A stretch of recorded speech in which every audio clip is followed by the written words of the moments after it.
Afternoon, everybody. Thank you for joining us today. This is the Twin Cities Forum. I'm Edmundo Lee-Holm with the City of St. Paul, and I run the Immigrant Refugee Affairs Program. And together with Michelle Rivero from the City of Minneapolis, we've been doing this forum now since the beginning of the Biden administration.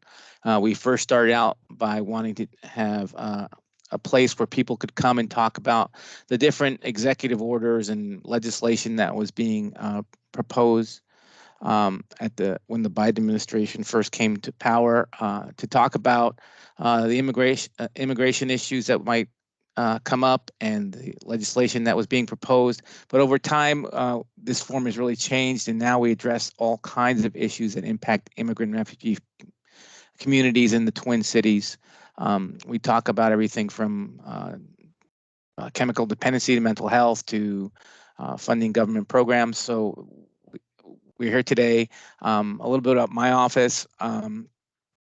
We are an office which is dedicated to making St. Paul a welcoming city for all, and we're involved in a lot of different immigration policy and programs that help our immigrant and refugee communities feel welcome here in St. Paul.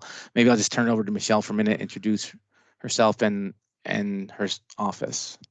Thank you, everybody. Thank you, Edmundo, and welcome to today's Twin Cities Immigration Forum. Just as an additional reminder, we are recording today's session, which will be made available afterwards, including on the City of Minneapolis YouTube channel.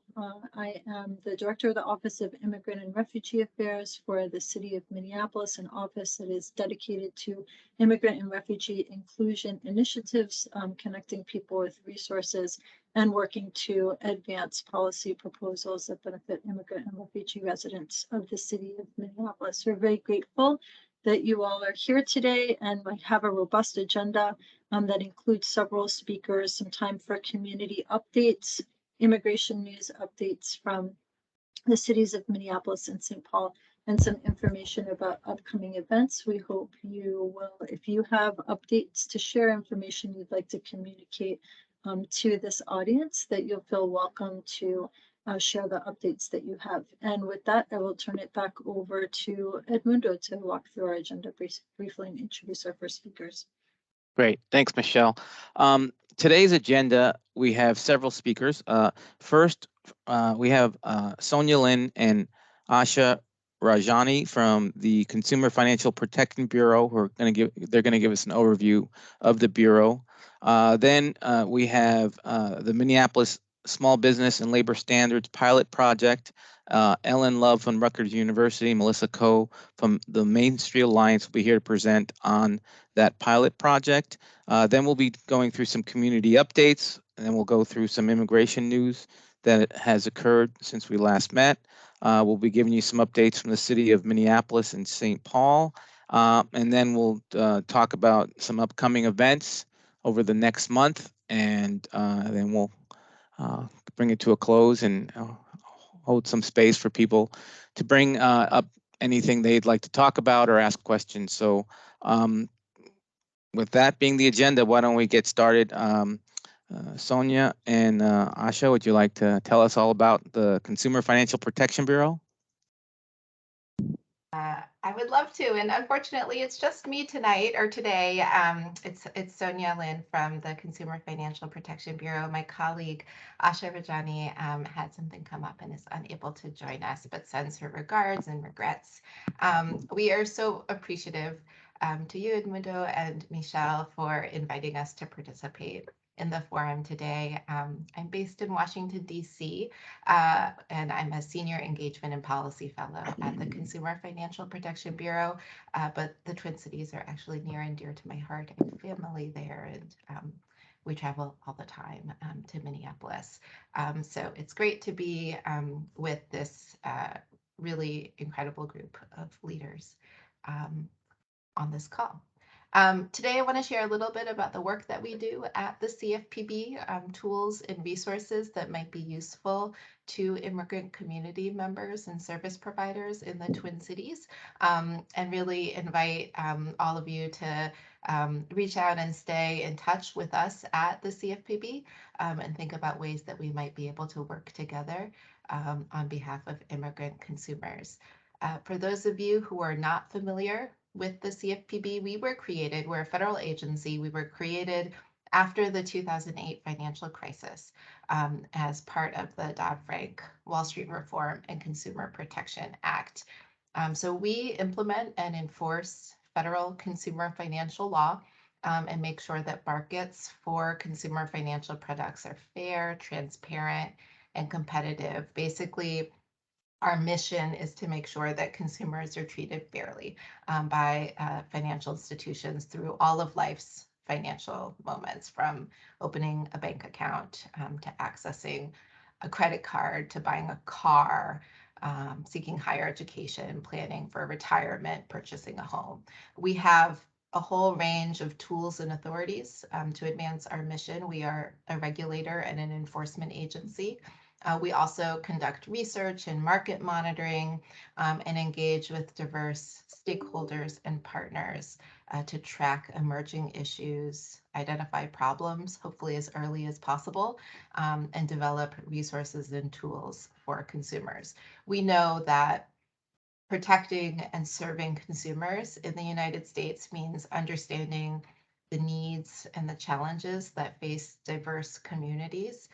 So stemming from that understanding and the Bureau's longstanding work focusing in on the financial needs of different populations, earlier this year, we launched a new initiative to identify and address the financial needs of immigrants and their families. And so through this initiative, a big part of it is engagement. We've engaged with a number of partners, advocacy and service organizations, local government officials, financial institutions, and others who have helped flag for us common issues that impede immigrants' access to fair and affordable financial services and products, particularly challenges facing low and moderate immigrant households. Some of the things that partners have highlighted to us include barriers to banking services faced by immigrants, barriers to affordable credit products faced by immigrants, always language access concerns, sort of the inconsistent availability of in-language communications that prevents consumers from accessing services, from understanding the terms and conditions of financial products that they may take on, and resolving problems and concerns they have with financial institutions. We've heard a lot about immigrant challenges just with a very unfamiliar financial system in the United States and the barriers posed by not having a credit history here, particularly a challenge for refugees and other newcomers. And of course, we've heard a lot about high cost and predatory actors who prey on immigrant communities, and really take advantage of the fact that for many immigrants, they have limited access to more mainstream financial services and products. So, our goal here is to have a population-specific lens to this work to help us better understand and respond to issues that impact consumers in the United States, and to help us work across the whole agency with my colleagues in the Office of Regulations and the enforcement and supervision divisions to really address the challenges that affect U.S. consumers. So I wanted to talk about a couple of ways that you may be able to partner with us in this work, and some tools and resources that I think will be useful for community members. First, I want to talk about our complaint system. Of course, people have a range of problems with different financial institutions and providers. Oftentimes, consumers experience great frustration and difficulty just getting answers to the problems and questions that they have. The CFPB maintains a complaint system where consumers are able to share complaints about financial products or services directly with us, either online or by phone or by mail. We get and send about 10,000 complaints to companies every week. and companies are required to respond, and generally they do within 15 days. So this is a sort of system and a portal by which consumers can get a response from entities about problems or issues that they're having. It's sort of its most important function, but it is also an important tool for us at the CFPB to learn about and track problems and issues that consumers are having when it comes to financial services, including potential violations of the law. So our complaint database is one way that we have insight into problems, and it's an important tool. So I will put the sort of link to the complaint system in the chat, but wanted to highlight that as a tool for immigrant communities in the Twin Cities. Interpretation is available if you call by phone to file a complaint in 180 languages. Unfortunately, the online portal is only accessible in English right now, but the phone is, there is interpretation services available by phone. Another set of tools I wanted to highlight are our financial education resources that are geared towards a number of diverse populations. They cover a wide range of topics on money decisions that people face throughout their lives, as well as information about your rights, protecting yourself from frauds and scams and other topics. A number of our materials that are both consumer facing and sort of service provider facing are available in multiple languages, and they're either available for download online, or partners can order print publications online, again in multiple languages. We've gotten great feedback from partners about our resources, and oftentimes we've actually been having these sort of focus group discussions lately with different immigrant community members, and oftentimes people haven't seen the materials before but are very excited when they learn about them and find them useful.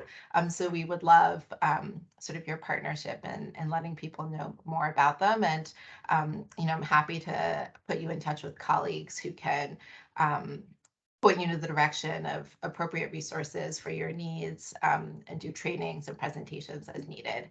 But these are another set of tools that we hope can be useful for the work that you do. And of course, we welcome feedback or questions about those. That is in here. That's the first link, is sort of a general link to resources that we have. And then the second link, which I'm going to put in here, is a link to ordering print publications in any number of languages. So sorry to go on, but wanted to let you know about these tools and resources, and again, invite any other opportunities for outreach and engagement, particularly related to the financial needs of immigrant communities. We really, really appreciate and are grateful for the work that you do, and recognize the importance of partnering with community leaders and service providers in advancing financial justice for communities. So thank you in advance, and thank you so much to Edmundo and Michelle. Thank you so much, Sonia. Quick question: how does someone connect with the Bureau if they want to partner? So if St. Paul, for example, wanted to partner, should we just contact you directly, or how do we do that? Yeah, part of my role is to help there be no wrong door in partnering with the Bureau. So I'm happy to connect you with any of my colleagues. If partnership envisioned is related to financial education, I can send you over there. If there's something else, I'm happy to connect you to the right people. Great. That's so awesome. So we can we share your email address then, or? Yeah, absolutely. Should I put it in the chat? Oh, that'd be great. Okay. That'd be great. Are there any other questions? Any other questions for Sonia people might have? And Sonia, I am hearing you say that if people would like a more focused conversation, including with perhaps impacted community members, that's a possibility, and sort of thinking through how to plan that out, including potentially addressing specific questions that people have. Is that something that's a possibility too, from the standpoint of engagement?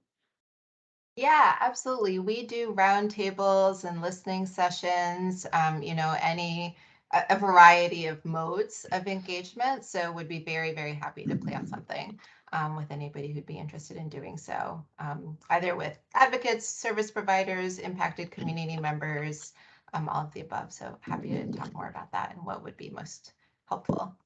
Awesome. And I'm seeing a question in the chat from Zinase Flores. I'm sorry if I mispronounced your name, about asking for an example of, go ahead, please. Yeah, I just wanted to get kind of like it's Zinase Flores from Esperanza United. I work with victims of domestic and sexual and human trafficking. And so I just wanted to know if you could give us an example of a particular situation to just kind of figure out how we can use your services. Yeah, absolutely. Thanks so much for the question. I find that sometimes our jurisdiction it's sort of hard to explain, but then people are like, oh yes, I see that all the time. Actually, I'll give you a couple of examples if that's okay. Sort of thinking about the work that you do. Earlier this year, we released a rule on let's see if I can capture this accurately. It's an anti-trafficking rule, so related to sort of the rights of survivors of trafficking when it comes to the sort of accuracy of their credit reports, and how they can address any credit reporting inaccuracies and errors as survivors of trafficking. And so that's an example of something we've done in our rulemaking authority. We can kind of set these rules for the financial entities that we have authority over.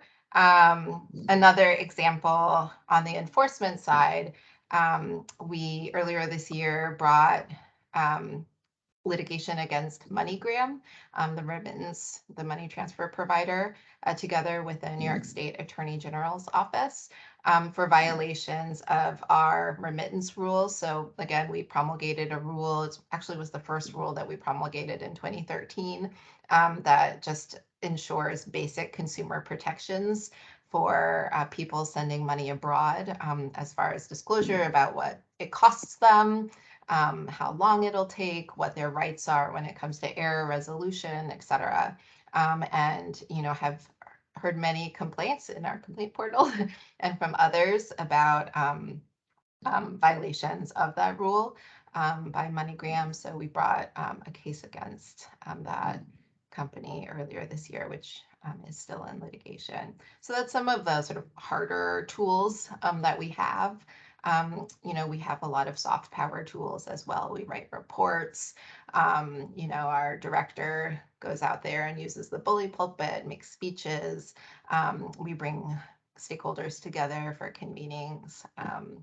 So we have various tools at our disposal. Great. Thank you so much, Sonia. This has been very informative, and I know that we're going to reach out and try to connect more from St. Paul, and look forward to future collaborations. Yeah, thank you. Thank you so much for joining us today. Great. All right. Next, we have Ellen Love and Melissa Coe. They're going to tell us about the pilot project they're working on with the City of Minneapolis. Hey, Edmundo, Michelle, thank you for the invite for us to be here. Really excited. I will attempt to share my screen. Let's see.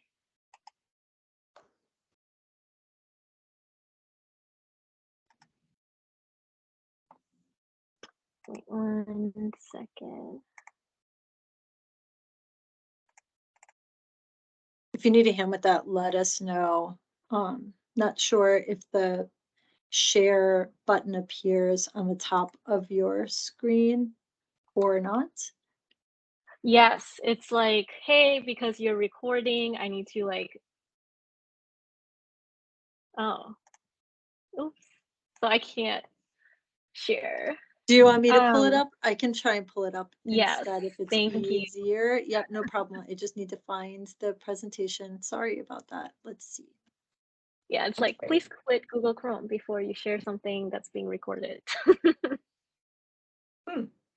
Well, maybe we can start with introductions while we look at the, see if we can share the screen. Yeah, but thanks so much for having us. We're really happy to be here as part of this group. Yeah, our conversations with both Michelle and Edmundo have been so great, and we're really, really happy to be part of this group. Mel, do you want to do a first intro? Yes. Hi, I'm Melco. I am the Minnesota organizer with Main. Can you see the PowerPoint? Yeah, I can see the PowerPoint, but now I lost Awesome. Mel's audio. That's great. Awesome. Thank you so much. Oh, no. I Mel, can hear Mel though. Mel, I think we lost your audio. Can you hear us? Okay. Yeah, we can't hear you. Maybe dropping off and hopping back on. Yeah, I can get started and then, yeah, okay. So yeah, we're gonna try to talk briefly about this pilot project that we're working on with the City of Minneapolis. My name's Ellen Love. I'm with the Workplace Justice Lab at Rutgers University. You can advance the slide.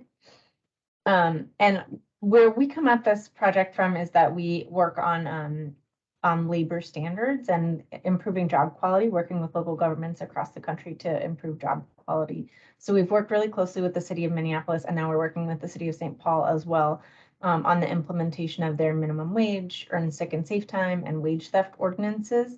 And we've been really lucky to have great partners in Main Street Alliance, who work on small business organizing.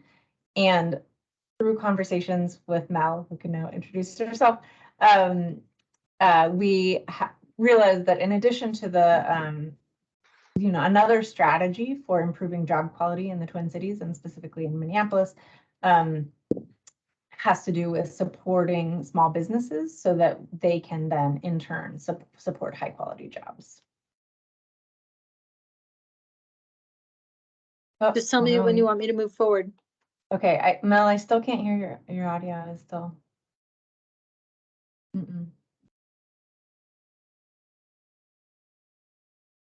No.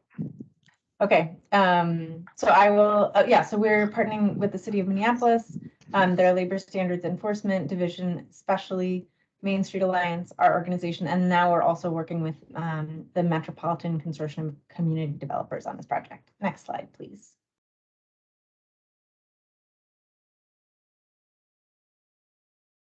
So where this, as I said, where this came out of this project, this pilot project, is recognition that there's a link between small business and good jobs, that we have to do more work with small businesses to be able to improve job quality, because 52% of workers in the US work for small businesses, 65% of workers in the bottom fifth of the income bracket, including those who are more likely to be brown, Black or Latinx, work for small businesses, and that very small employers, those with less than 20 employees, are more likely to provide good jobs than any other size business except the very large firms. So there's a very strong link between small business and good jobs. Next slide, please. And the other thing that we know through our research is that good jobs depend on small business strength. So small business owners, particularly in immigrant, refugee, and BIPOC communities, are often in the same boat as their employees, so that they report similar levels of financial health. So when a small business is profitable, the employees at that business are more likely to report that they are also financially stable. And employees are twice as likely to report that their financial health is both excellent if their employer is profitable. That's that in small businesses. Next slide, please. Mel, you want to try to take this? Nope. All right. I'm so sorry for the audio challenges. I don't know if it's on our end or not, but I know that Mel keeps trying to come in, and Yeah. I'm so sorry, Mel. I can keep I can just keep going, I guess. But yeah. Okay, so small businesses show a commitment to job quality and their communities. So we know that the very smallest business owners have taken action to improve job quality for their employees. The Aspen Institute said 66% of them were like actively looking for ways to improve job quality for their employees. 80% of small employers offered a benefit beyond wages, and most say that they think it's the right thing to do. And minority-owned small businesses were more likely to offer local community or employees support during the pandemic than those that were white-owned. Next slide, please.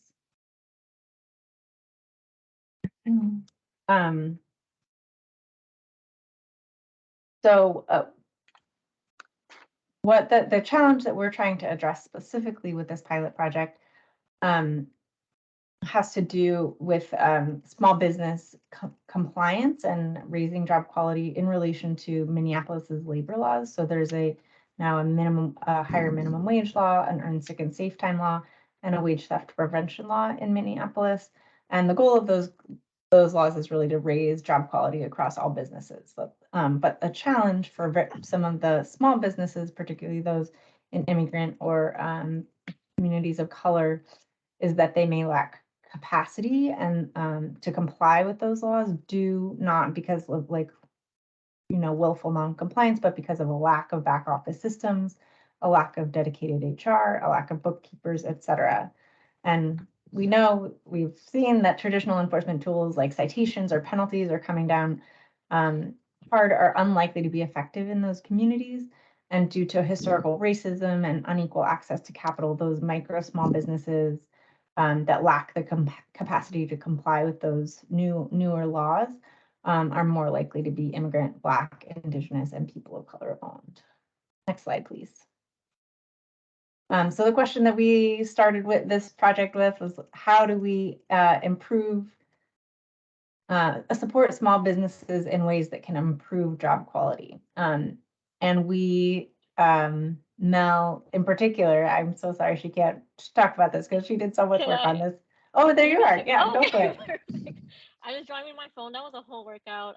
Sorry, I feel like I'm an influencer now with my phone talking. I'm Mel, the Minnesota organizer with Main Street Alliance.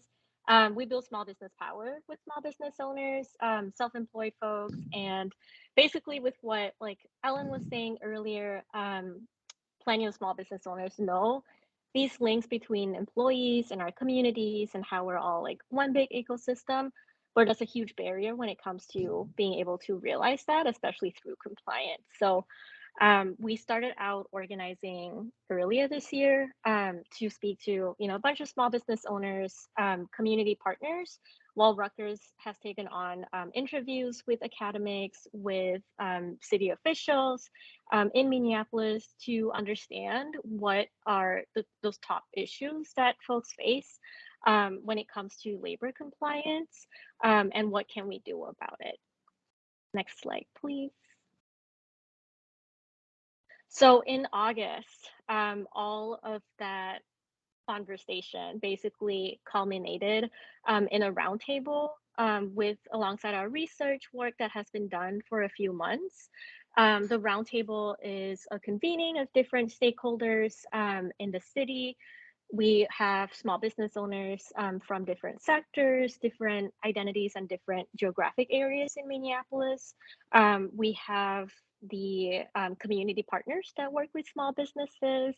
We have the Labor Standards Enforcement Division, and then it's led by Rutgers and Main Street Alliance. So the purpose of the roundtable is a space where small business owners, city staff, city council members, community orgs, and researchers think together and discuss this issue, small business and labor standards, and then share our unique perspectives. Right now, we are in a phase where, we'll talk about this a little bit more, but through the roundtable, we've identified one of those solutions in order to tackle this issue.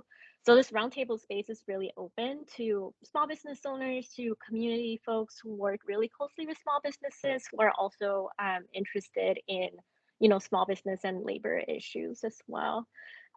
So far, we have been building the pilot project that we're going to talk about a bit more, which includes, translating outreach materials, brainstorming, vetting different providers, etc.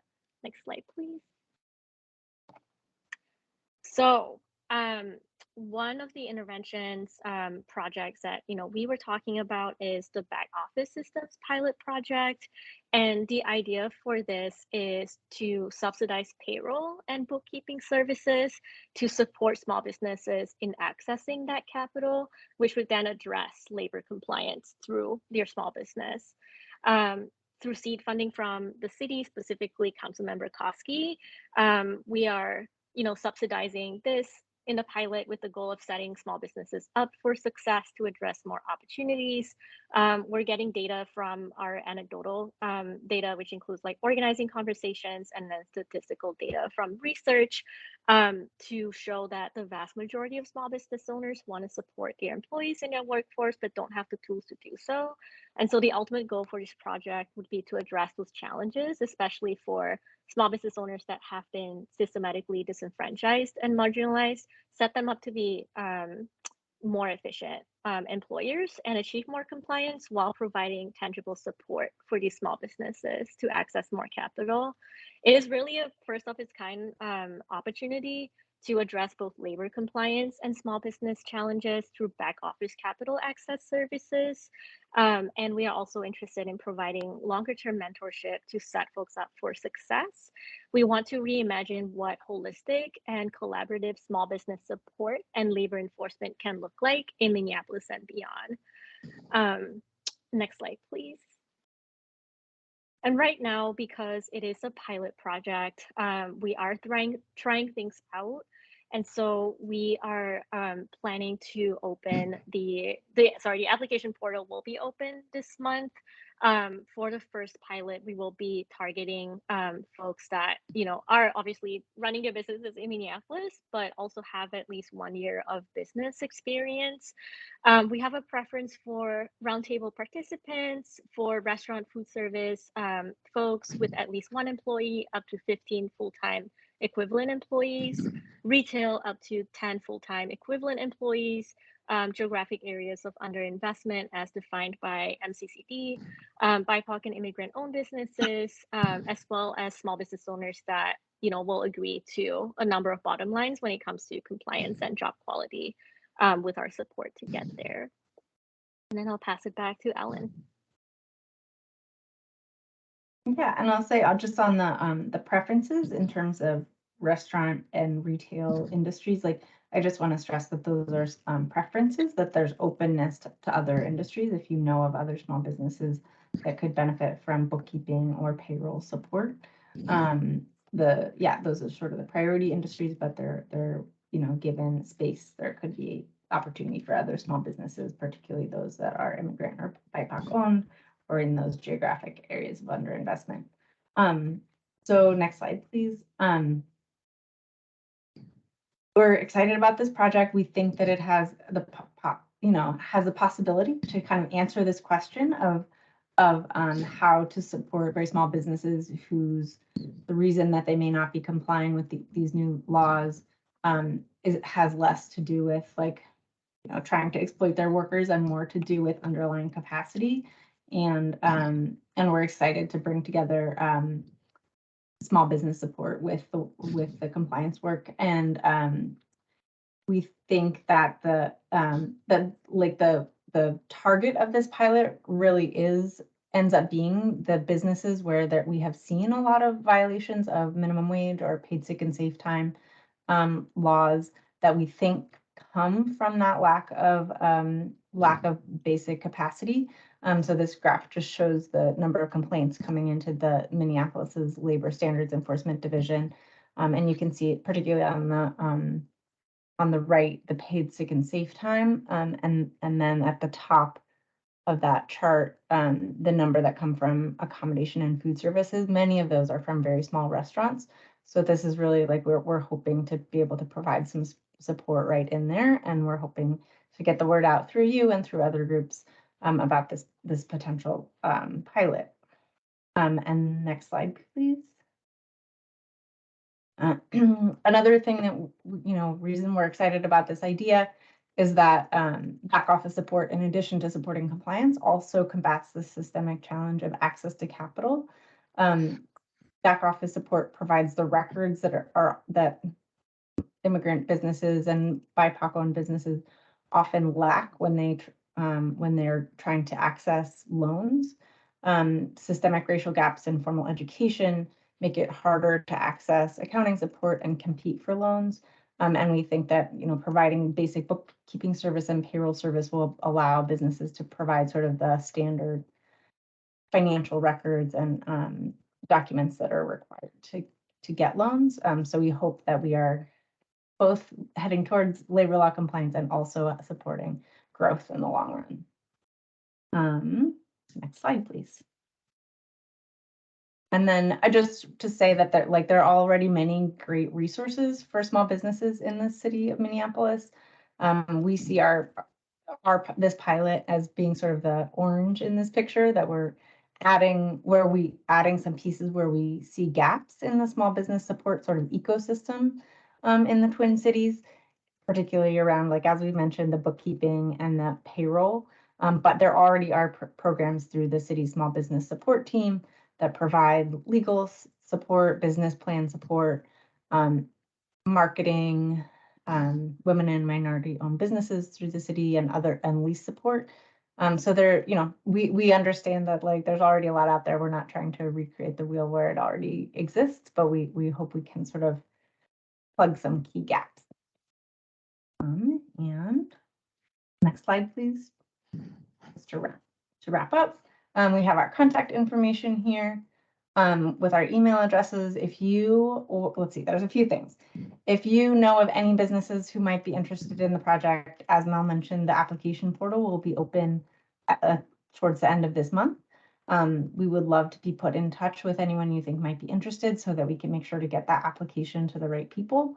If you would be willing to disseminate, send out information as if we have outreach materials translated into multiple languages available to send out to your networks. If you think you know any small businesses in your communities or networks that might be interested, we would really appreciate that. And if you're interested in serving as a thought partner as we move forward on the community roundtable, that's an opportunity we would love to invite people to join that as well. That's wonderful. Thank you so much for this excellent presentation, and really appreciate the thoughtfulness that went around the planning. One quick question before I turn it over to the individual who's raised their hand. May we disseminate a copy of the PowerPoint? There's a lot of great information in there that may be useful for people who are thinking about applying for the pilot. Yeah, absolutely. Yeses. Super. And then if you can also put your contact information into the chat as well, so that people are able to pull that right away in case they want to connect before notes are sent out and the recording is sent out to the group. And then your question, Ms. Flores, please go ahead and ask your question. Thank you. Yeah, it's more of a comment, actually. I'm kind of really excited about getting connected with you guys, because at Esperanza United, we most of our survivors, we do help when they have small businesses.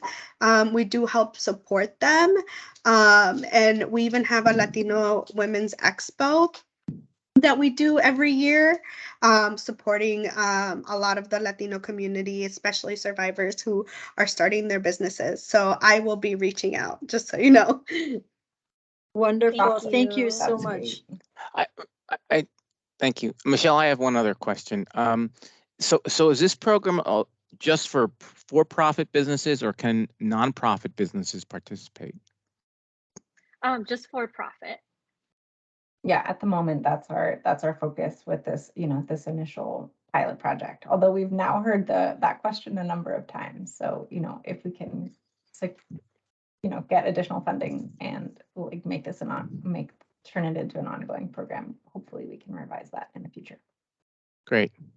Yeah, Thank and you. I appreciate that question too. As you know, Edmundo and I have connected with individuals who are not even set up as non-for-profits yet, but could benefit from this type of focused assistance. So thank you so much. Any other questions that people have before we move on to community updates?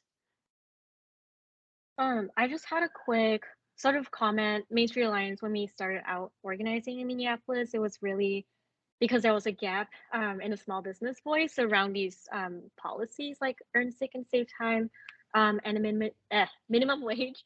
And so it sort of has come full circle where, you know, we want to be able to merge those two support systems that are really important. And yeah, we just really appreciate your support for the project. Thank you. Fabulous. Thank you very much for this presentation. And we will turn to community updates. And I know that a couple of our people who are planning to share information have to jump off. So I'm going to call on people if that's okay, and then invite others to share what they would like to share. Christy, if you could go first. I see you visible, and I know that you've got a time commitment too. So please go ahead. Okay, I don't know if you want to stop sharing the slide. Oh, forgive me. Sorry. No, I that didn't I realize just that thought I it was might still be sharing. helpful for people. Yep. Yeah, no worries. Thank you. Well, thank you. Oh my goodness, there's a wealth of information that was just provided. Thank you, Mel and Ellen and Sonia. I am Christy Rodelius Palmer, and one of the hats that I wear is, I guess, curator for Human Rights Educators USA. And then I'm also serve on the executive committee with Michelle of the Child Friendly Cities Initiative in Minneapolis, which is a new initiative.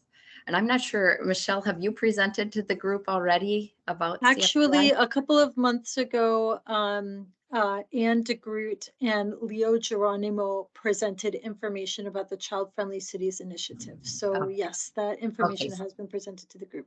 Okay, perfect. So that is kind of, we're in Minneapolis, a pilot that is trying to gain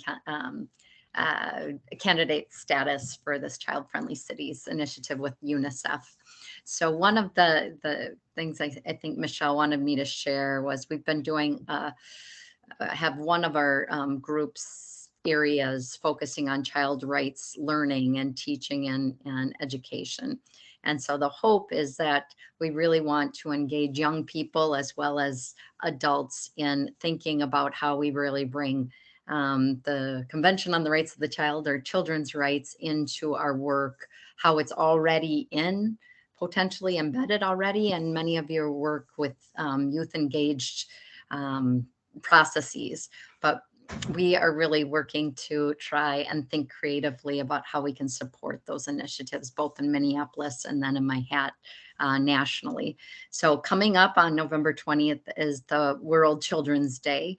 And on November 17th, we will have a morning kind of breakfast around some of the resources that we have available for communities on our website and our children's rights learning area. We had a youth summit last summer, but there also will be other kind of going forward, how we can really increase kind of our networks around youth supported actions. So that's one thing I will drop in the chat here.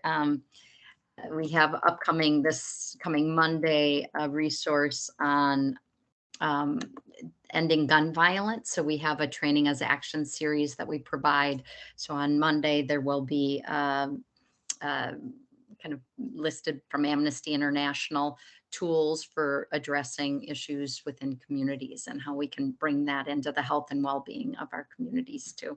So I think I know you've got a lot. I will also just throw my email in the chat if that's all right. And then if anyone is interested in learning more or having me share some of the resources I've mentioned, I'm happy to do that.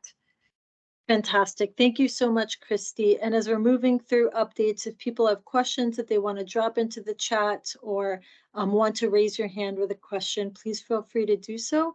But for efficiency's sake, we'll just keep going through the updates. And I think I see Walter Anastasievsky, who's also on. Walter, are you still with us? If you are, would you like to share an update that you have? Yes, thanks, Michelle. And thank you everyone for all of this really wonderful information. I've been taking furious notes, and I think this will be very useful to us.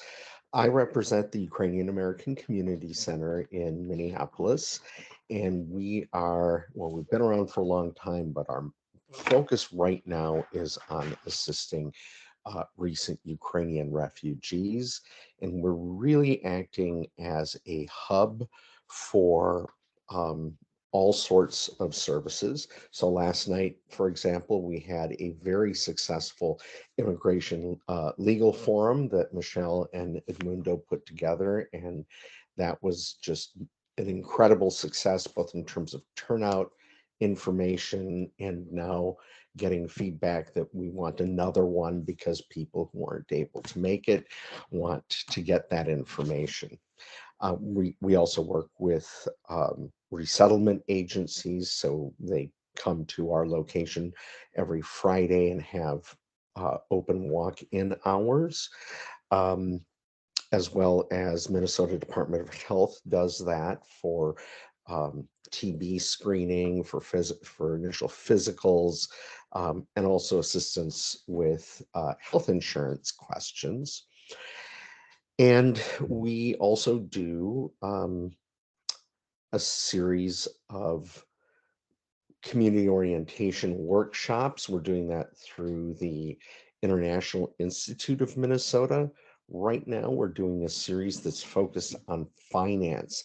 And I know from what I've gathered from talking with recent arrivals and sponsors and other folks who are working with them, fraud and scams are a major concern. People have fallen for some scams recently. I think they're operating in a different cultural environment, so they may not pick up the cues on what to look out for. So the information that Sonia provided at the beginning, I think is going to be very useful for us as well. So I'm mostly here to learn, and I'm really, really happy to be getting the information from all of you. So thank you. Wonderful. Thank you, Walter. And with regard to the event that happened yesterday, we're very grateful to UACC for hosting that space, and tremendous gratitude to the many immigration legal service partners, including Mid-Minnesota Legal Aid, Hennepin County Adult Representation Services, Advocates for Human Rights, and more, and Ramsey County and others who participated in that event and made it the success that it was. So much gratitude. Thank you for sharing that update, and we'll invite people to, if you have questions, again, please put it in the chat or raise your hand. If others have updates that you'd like to share with this group, please do share your update now. Feel free to raise your hand or put it in the chat or just shout it out. Go ahead, Susan, please. Thank you. Oh, you're muted. Sorry, I just was saying hello, everyone, and thank you for all this wonderful information. Just really quick, Mid-Minnesota Legal Aid partners with our Minnesota Welcome Center every month, and this month's is Legal Rights as an Immigrant. So it'll be this Wednesday, 7 o'clock, and I will throw in the chat the Zoom link. You can come in person or via Zoom. So that was just wonderful. Thanks for sharing that, Susan. So it was next Wednesday, sounds like, correct? Yes. That will be the 16th of November. At 7. Super. Thanks so much for sharing that, and please do put the information into the chat. If there's a flyer or anything, we will circulate it afterwards. So feel free to send it to Edmundo and myself. I see Chris Munjas has their hand raised. If you'd like to go ahead, please, Chris. Sure, thanks. Hi, I'm Chris Hunges. I'm with the Minneapolis Convention Center, and we have some jobs available. So if there are folks that you know, there are QR codes on the flyer that I'm going to attach in the chat, or I will also send it to you, Michelle. to get it out, but we would love if you know people who are looking. We definitely at the convention center want to represent the community that we serve. So that's very important to us. And again, if you know anybody, by all means, send them our way.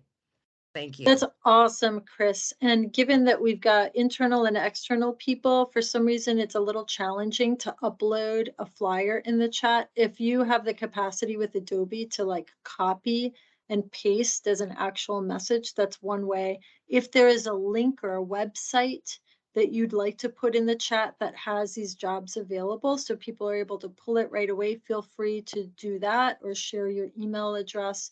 Otherwise, we'll send out a flyer with the QR code afterwards. Thanks so much for Awesome. hopping on. Appreciate that. Thank you. Wonderful. Any other updates that people want to share before we turn to immigration news? Is there another hand raised? I don't think so, Michelle.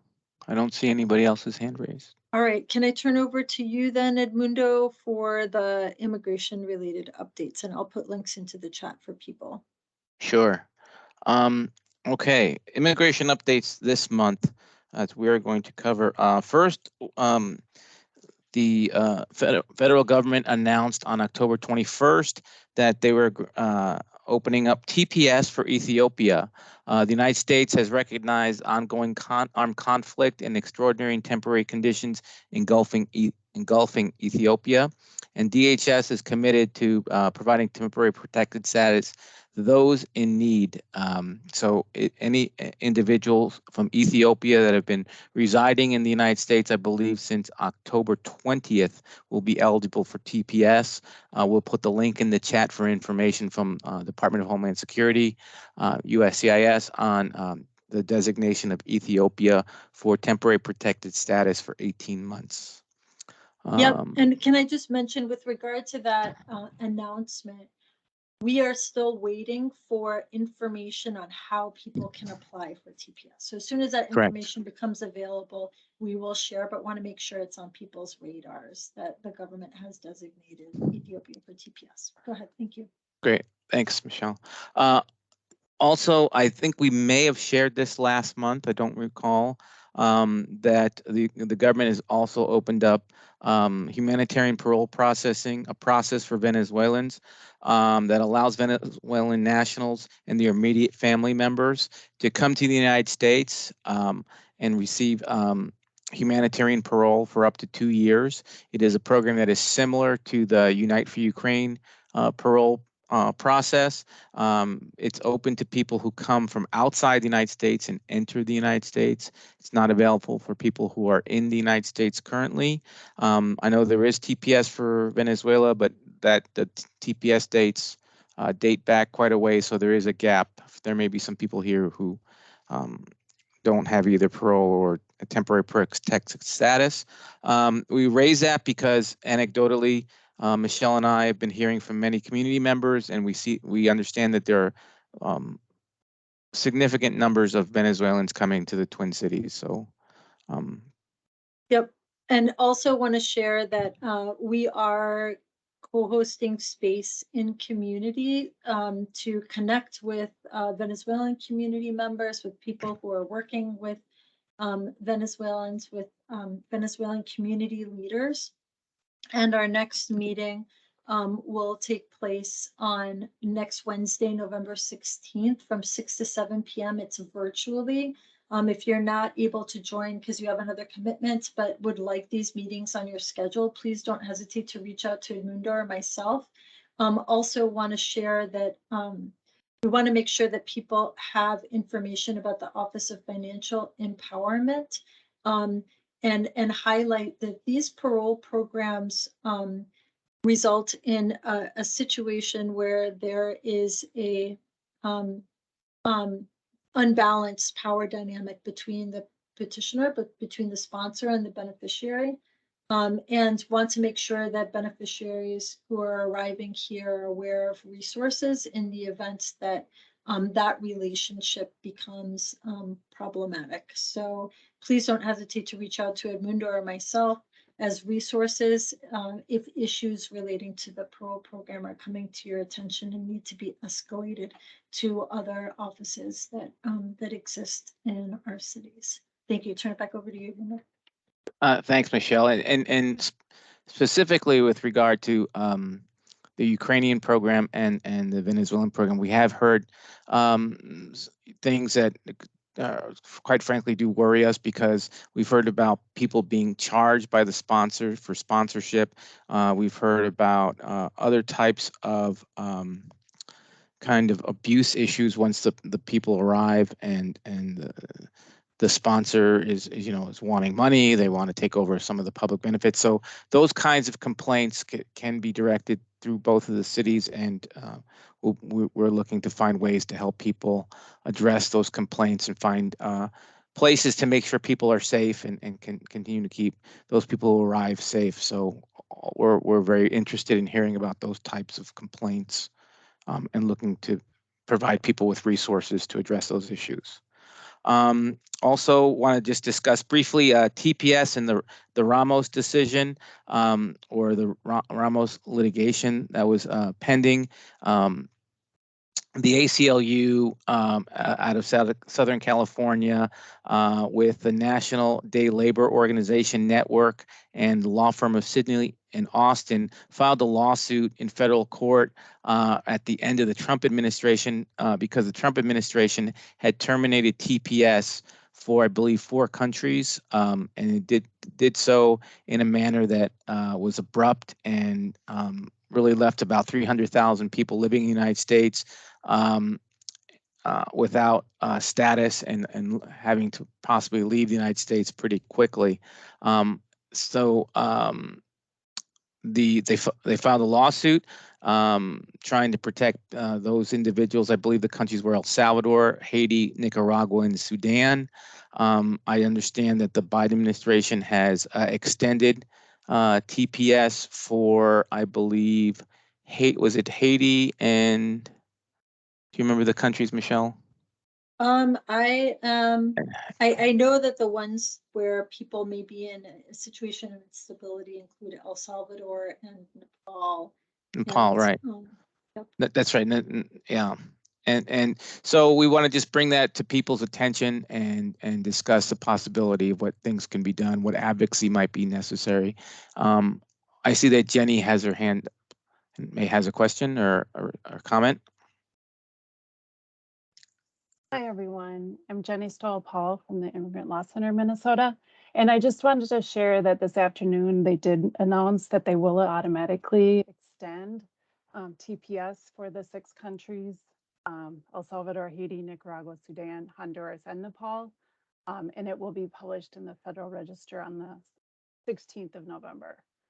So anybody who's a current TPS holder from those countries, their work permits will be automatically extended. And they can use the printout of the Federal Register notice for employment authorization, and also to extend driver's license and state IDs. So awesome. That just came out this afternoon, like Great. the last hour or so. So good news, at least for those folks who are worried about their status ending at the end of the year. Thanks, Jenny. It's great news. I hadn't seen that yet, so I appreciate you coming on and telling us about it. Yeah, it just came on during our meeting. So that's amazing. Oh my gosh, the latest breaking news right here. Thank you, Jenny. That's I awesome. appreciate that update. If there are any links or anything to put in the chat, I'm happy to share. We'll be happy to share those afterwards. But that's very encouraging news. So much. I don't know if there. Go ahead, Edmundo. I don't think we have any other immigration updates unless you have anything else you want to discuss. Nope. I think we're moving to City of Minneapolis and City of St. Paul updates. Would you like to go first, Edmundo, or would you like me to share things? Go ahead. I just have one kind of big update. The City of St. Paul has nominated Axel Henry to be police chief for the City of St. Paul, and Commander Henry, who hopefully soon be Chief Henry, is a native of St. Paul. Has spent 24 years within the St. Paul Police Department, and people here in the city are really excited about his appointment.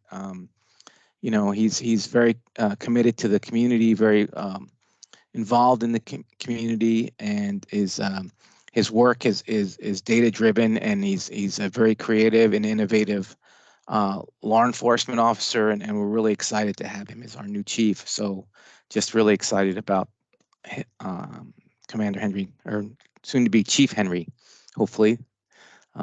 See, Wonderful. council approves him.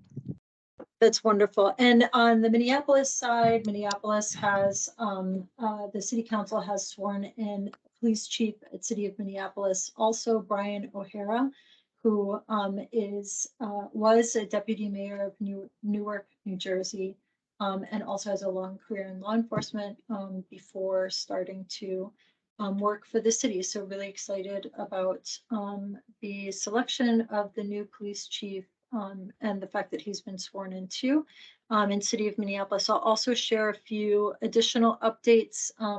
The City of Minneapolis and the City of St. Paul are engaged in a 1-year campaign to encourage people to apply for naturalization with monthly events. We've reported on those events here. This month's event will take place on Saturday, November 12th. From 10 to noon, with COVID vaccines available until 1 p.m. at the Gap School on Roby Street in St. Paul. There are a number of different resources that will be available: legal service providers, individuals who are from Literacy Minnesota. Affinity Plus will participate because there's a zero interest loan program for naturalization applicants for residents of the City of St. Paul. So sharing information about that. And we're very grateful for the partnerships with the legal service organizations and other service organizations, Minnesota Department of Health and Agape, which is ensuring that we have COVID vaccines, bivalent vaccines available for this event, again, which will be on Saturday, November 12th, from 10 to noon, with vaccinations available until 1 o'clock. Also want to share that it is budget season here at the City of Minneapolis. We have had one public hearing this morning. There are additional opportunities to make your voice heard. There is another public hearing taking place next week, and I'll share information in the chat regarding the budget hearings that are scheduled to take place here. There are 2 more opportunities to share your opinions about the budget. You can also submit a comment by email and contact council members directly. I'll also put in the chat a link to the complete recommended budget by the mayor, so people can see what the city council is considering. Often there are amendments that are made to the mayor's recommended budget. And so the public hearings and submitting a comment by email are opportunities for you to share your thoughts as the city council weighs what changes to make to the mayor's recommended budget. Also want to share that in the Neighborhood and Community Relations Department, which is a department where the Office of Immigrant and Refugee Affairs is located in the City of Minneapolis, there is hiring for a community specialist working with individuals with disabilities.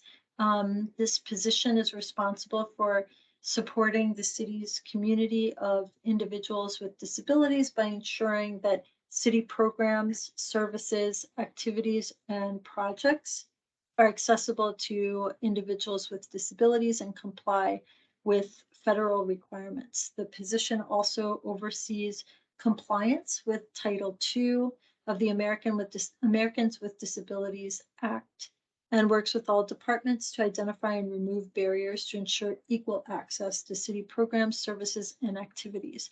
The closing date and time for this position is November 20th at 11:59 p.m. And if you are interested in learning more, I'll put the link into the chat regarding the position. Please feel free to visit the Neighborhood and Community Relations website. You can also contact the director of Neighborhood and Community Relations, Karen Moe, or Nick know if you have additional questions about this position. So I will pause there, or maybe turn it over to Edmundo while I populate the chat with the things that I just addressed. Go ahead, Edmundo. Thanks, Michelle. I think that's all we've got for city updates. You already mentioned the naturalization fair this Saturday, but there are some upcoming events within the next month that we want to mention, and look, please look for updates from us as events get planned.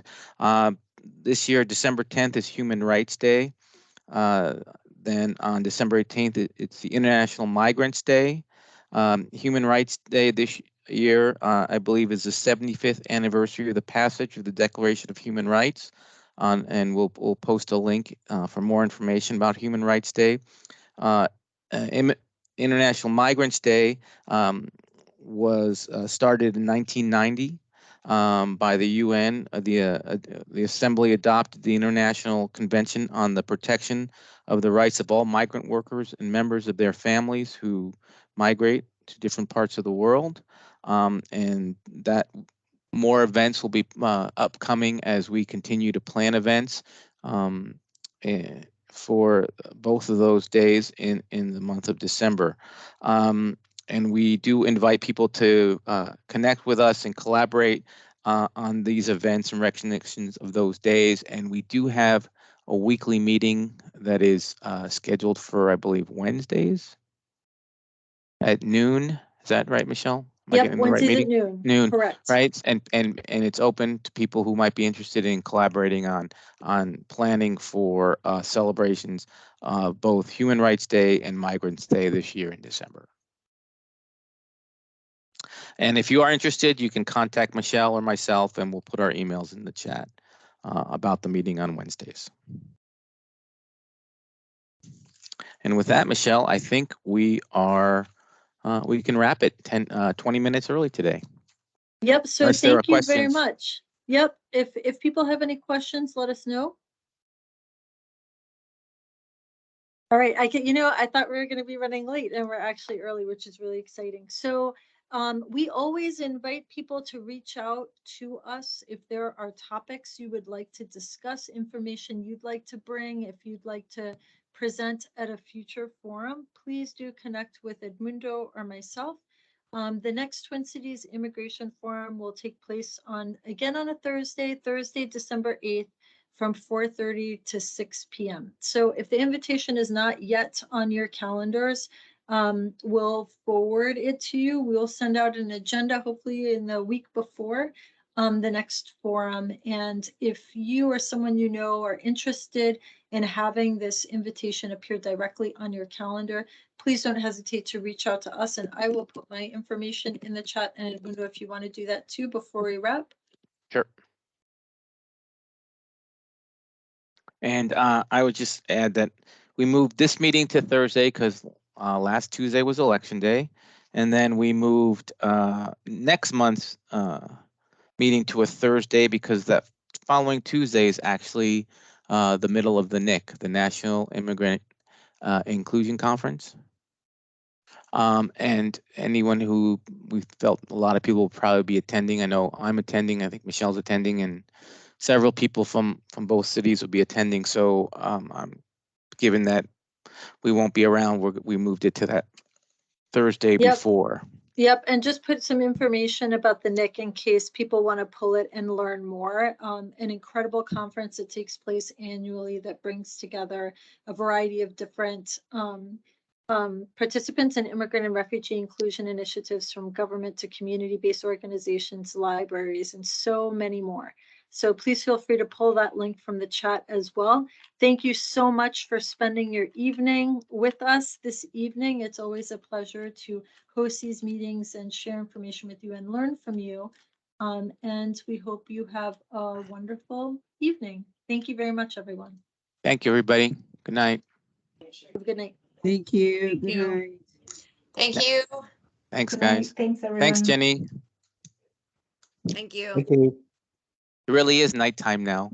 Right Wait, now. hold on. I know. Take care.